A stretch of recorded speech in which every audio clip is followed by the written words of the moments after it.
Assalamualaikum warahmatullahi wabarakatuh. Perkenalkan, nama saya Lalia Maizaroh, NIM 59.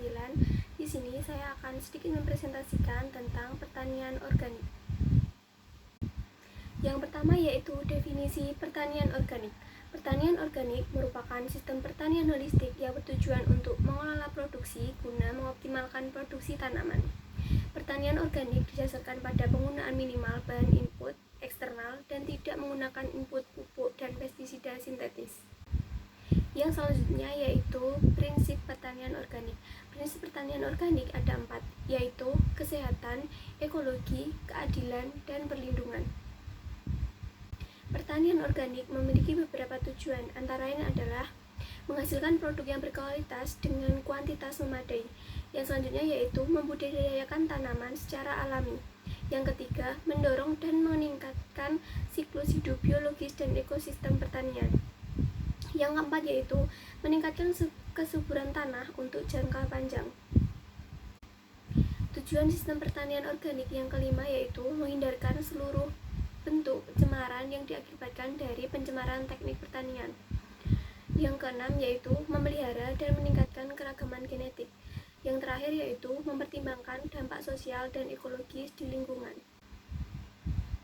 Sistem pertanian organik menitik beratkan pada pertanaman polikultur, yang kedua yaitu rotasi tanaman, yang ketiga yaitu pemanfaatan tanaman sisa, yang keempat yaitu penggunaan pupuk kandang, lalu penggunaan pupuk hijau, pengolahan tanah yang tepat, serta pengendalian hama dan penyakit tanaman secara hayati.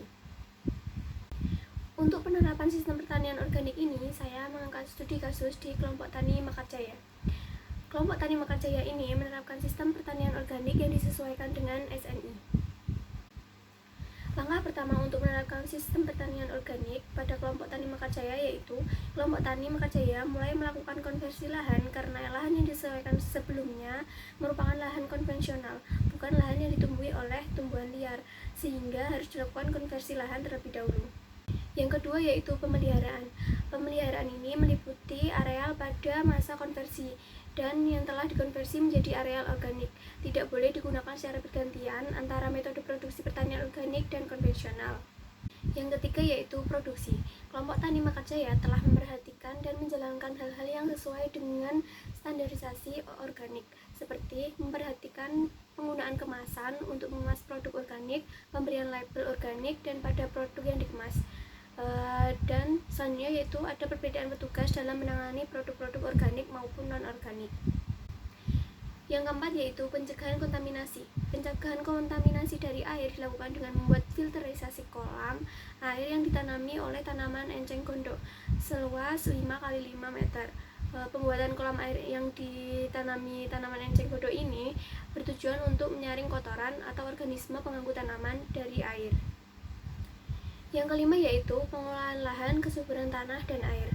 Salah satu upaya yang dilakukan oleh kelompok tani Mekarjaya antara lain adalah melakukan program rotasi tanam yang sesuai dengan menggunakan bahan-bahan organik untuk menyuburkan tanah. Yang selanjutnya yaitu pemeliharaan tanaman dan varietas tanam. Kelompok tani Mekarjaya menggunakan varietas tanaman yang berasal dari tumbuhan organik. Yang ketujuh yaitu manajemen ekosistem. Kelompok tani Mekarjaya melakukan penanganan terhadap organisme pengganggu tanaman dengan cara yang ramah lingkungan dan berusaha melakukan tindakan pencegahan sebelum mengambil keputusan untuk pengendalian. Yang terakhir yaitu pengolahan organisme pengganggu tanaman atau OPT. Kelompok tani Mekarjaya melakukan tindakan pengendalian dengan cara menggunakan input budidaya organik seperti membuat pupuk nabati dan pestisida organik. Sekian presentasi dari saya, semoga bermanfaat. Terima kasih. Wassalamualaikum warahmatullahi wabarakatuh.